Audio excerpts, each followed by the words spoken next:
नमस्कार दोस्तों, स्वागत है आपका अपना इस यूट्यूब चैनल पर। तो दोस्तों, आज मैं आप पहुंचा हूं एक ऐसे शख्सियत से मिलाने आपको, जिन्हें अभी हाल ही में global edu leader form IIT Delhi से शिक्षा के क्षेत्र में एक अवार्ड मिला है, जो कि अपने आप में बहुत बड़ा अवार्ड होता है। कहते हैं कि किसी भी स्कूल के लिए, किसी भी टीचर्स के लिए शिक्षा के क्षेत्र में आईआईटी दिल्ली से मिला हुआ अवार्ड अपना आप में बहुत बड़ी बात है। तो आइए चलिए चलते हैं, उनसे कुछ बातें करते हैं और जानते हैं उनके बारे में।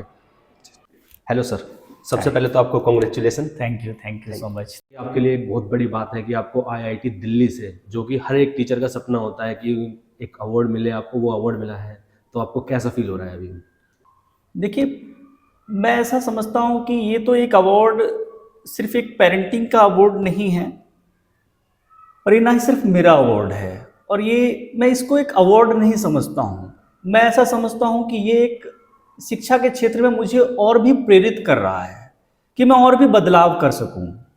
मेरा पिछले 10 साल का अनुभव, जब से मैंने इस कार्य को संभाला है, मेरा हमेशा से प्रयास रहा है कि बच्चों के अंदर नई सोच को विकसित किया जा सके, न्यू टेक्नोलॉजी को एडोप्टेशन उनके अंदर किया जा सके।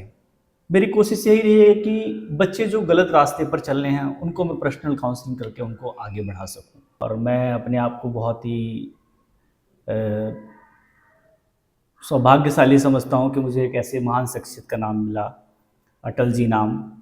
और अपने माता पिता का भी मैं इसके लिए हृदय से धन्यवाद करता हूं कि उन्होंने ऐसा नाम मेरा रखा। ऑलरेडी मैं अभी शिक्षा के क्षेत्र में काफ़ी लंबे टाइम से काम कर रहा हूँ। कोशिश कर रहा हूँ कि बच्चों की शिक्षा में परिवर्तन किया जाए, उनको कुछ शिक्षा के क्षेत्र में इस तरीके से लाया जाए ताकि बच्चों का जो फ्यूचर है उसमें मैं अपनी भूमिका एक मार्गदर्शक के तौर पे दे सकूं, ऐसा मेरा मानना है। जैसे कि सर, मैं अभी यहाँ आ रहा था तो मैंने बाहर सुना कि आपके एक और भी स्कूल है जो कि ज्ञान गंगा शिक्षा निकेतन के नाम से, और एक आपका ये है आर एन ग्लोबल स्कूल। तो मतलब दो ब्रांच है आपकी। तो आप, मैंने सुना है आपका जो मेन रोल है ज्ञान गंगा शिक्षा निकेतन में, आपका उस स्कूल में क्या भूमिका है? देखिए, मैं ज्ञान गंगा शिक्षा निकेतन में एज ए मैनेजर हूँ, और मैं पिछले 10 साल से वहाँ पर कार्य कर रहा हूँ। और मैं सारी चीज़ों को वहाँ पर कोशिश करता हूँ कि जो भी मेरे लिए मैनेजमेंट की चीज़ें हैं, वहाँ की चीज़ें ऑर्गेनाइज करना, सिस्टम्स को बनाना, ये मेरा हमेशा से वहाँ पर कंटिन्यू पिछले 10 साल से रहा है। और ज्ञान गंगा शिक्षा निकेतन और ये आर एन ग्लोबल अभी हमारी न्यू ब्रांच है। एज ए प्रिंसिपल मैं यहाँ पर अभी काम कर रहा हूँ। कोशिश कर रहा हूँ कि बच्चों की शिक्षा को अच्छी दिशा में दे सकूँ। मेरे मन में हमेशा से ये विचार रहा है कि मैं बच्चों को कुछ ऐसा डायरेक्शंस दे सकूं जिससे वो अपने जीवन में परिवर्तन ला सकें। और बच्चों के साथ सिर्फ बच्चे ही नहीं, मेरा हमेशा मेरी टीम, मेरे जो स्टाफ है, या बच्चों के पेरेंट्स, अभिभावक जो जिनको हम बोलते हैं, तो उन अभिभावकों को भी मेरी हमेशा से कोशिश रही है कि मैं उनको सही गाइडेंस दे सकूं ताकि वो अपने बच्चों को प्रेरित कर सकें, बच्चों को डिसिप्लिन में रख सकें, बच्चों को एजुकेशन की इम्पोर्टेंस बता सकें। तो मेरा प्रयास ये रहा है कि जो बच्चे नहीं पढ़ पाते हैं या नहीं पढ़ते हैं, जिनका कंसंट्रेशन नहीं रहा है, तो मैं रेगुलर असेंबलीज़ में जब भी इवेंट्स होते हैं या क्लास में अलग अलग बच्चों की क्लासेस भी मैं लेता हूँ, और पेरेंट्स से भी सामूहिक संवाद करता हूँ। कभी कभी पर्सनल पेरेंट्स को भी मैं काउंसलिंग करता हूँ, जिसमें मैं कोशिश करता हूँ कि मैं पेरेंट्स, जितनी मेरे अंदर समझ बुद्धि है, जितना मैं समझ पा रहा हूँ एज ए टीचर, फ्यूचर को, इंडिया के फ्यूचर को समझ पा रहा हूँ, वर्ल्ड वाइड के फ्यूचर को समझ पा रहा हूँ, कोशिश करता हूँ कि बच्चे को भी गाइडेंस दी जाए और पेरेंट्स को भी गाइडेंस दी जाए। जैसे कि अभी आपने मुझे बताया कि आप 10 साल से शिक्षा के क्षेत्र में, तो आपके दिमाग में ये आइडिया कैसे आया कि मुझे एक अपना खुद का ही स्कूल ओपन करना है? मतलब आपने समाज में ऐसा क्या देखा कि स्कूल का पढ़ाई का स्तर नीचे गिर रहा है, या फिर किस हिसाब से दिमाग में आपका ये आइडिया आया है कि मैं, चलो ठीक है, बच्चों को पढ़ाई के लिए अग्रसर करता हूँ, उनके पेरेंट्स को करता हूँ? देखिए, शिक्षा का जुड़ाव तो मेरे साथ बचपन से रहा है। जी जी। मेरे पिताजी ऑलरेडी स्कूल में प्रिंसिपल हैं, और शिक्षा को मैंने बचपन से देखा है। जब मैं पढ़ता था तो अपने विद्यालय में ही मैंने शिक्षा प्राप्त की है। फादर ने सब चीज़ों की गाइडेंस दी है, उन्होंने सिखाया, समझाया सब चीज़ों को, और मैंने बचपन से इस चीज़ को देखा है। तो कहीं ना कहीं मैंने सोचा इस क्षेत्र में कि इस देश का भविष्य निर्माण करने में और व्यक्ति का और बच्चे का खुद का निर्माण करने में शिक्षा का एक बहुत बड़ा रोल है। इससे बड़ा रोल मेरे हिसाब से किसी भी चीज़ का नहीं है। हर व्यक्ति के लिए शिक्षा बहुत इंपॉर्टेंट है, ऐसा मैं समझता हूँ।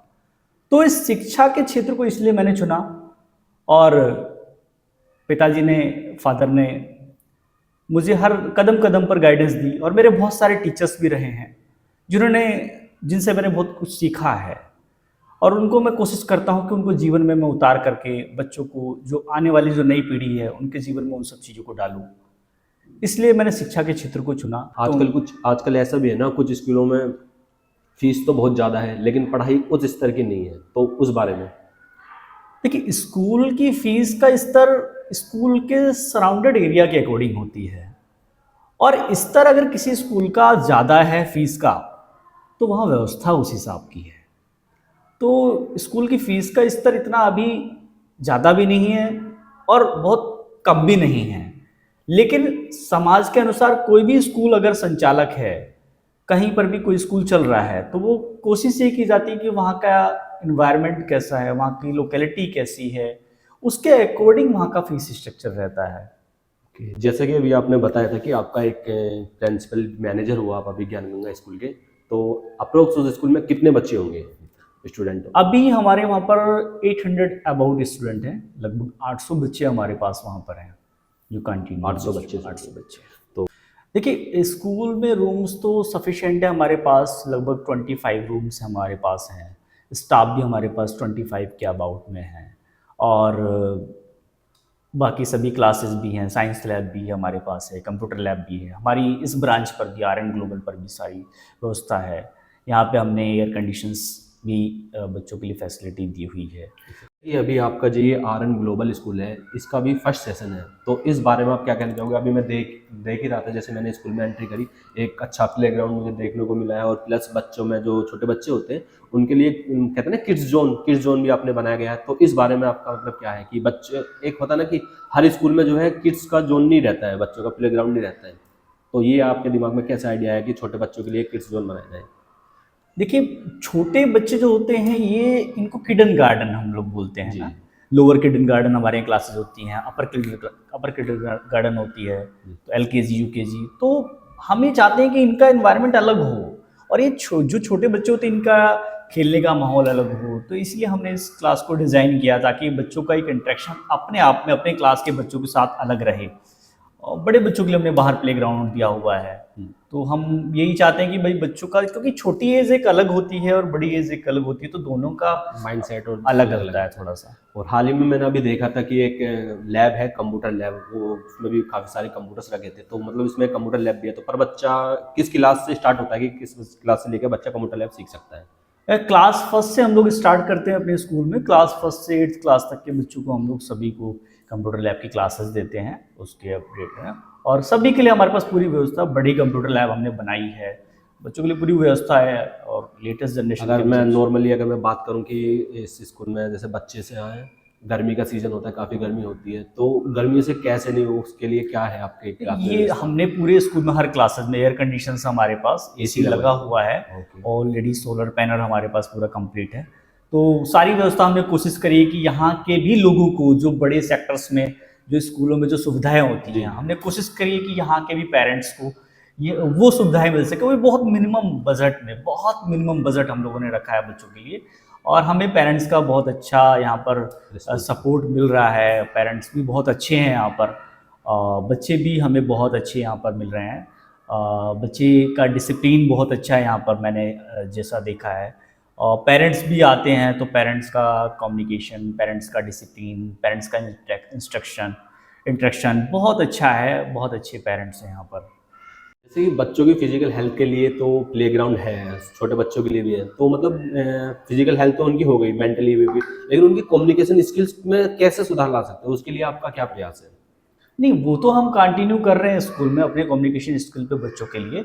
अभी हम बच्चों को डेली असेंबली में बोलने के लिए उनको मंच देते हैं, स्टेज पर बुलाते हैं। बच्चे अपनी डेली एक्टिविटीज़ करते हैं, क्लास में भी हम क्लास की एक्टिविटी कराते हैं।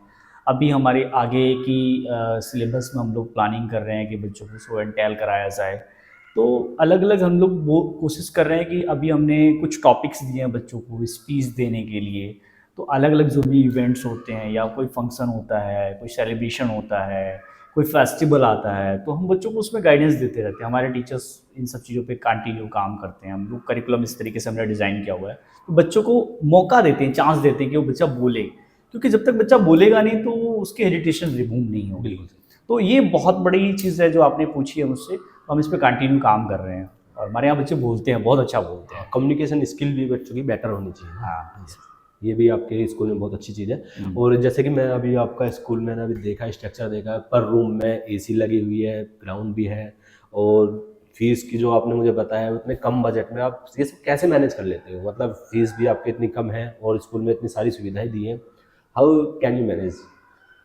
देखिए गुरविंदर जी, इसमें बहुत अच्छी बात आपने कही है कि मैनेज, तो ये तो that is the part of the management. और हमारा ऐसा कोई विचार नहीं है कि हम बहुत ज़्यादा फीस को ले पेरेंट्स से, क्योंकि मुझे पता है यहाँ लोकेलिटी जो है पेरेंट्स की वो उतनी ज़्यादा बजट की नहीं है। जी।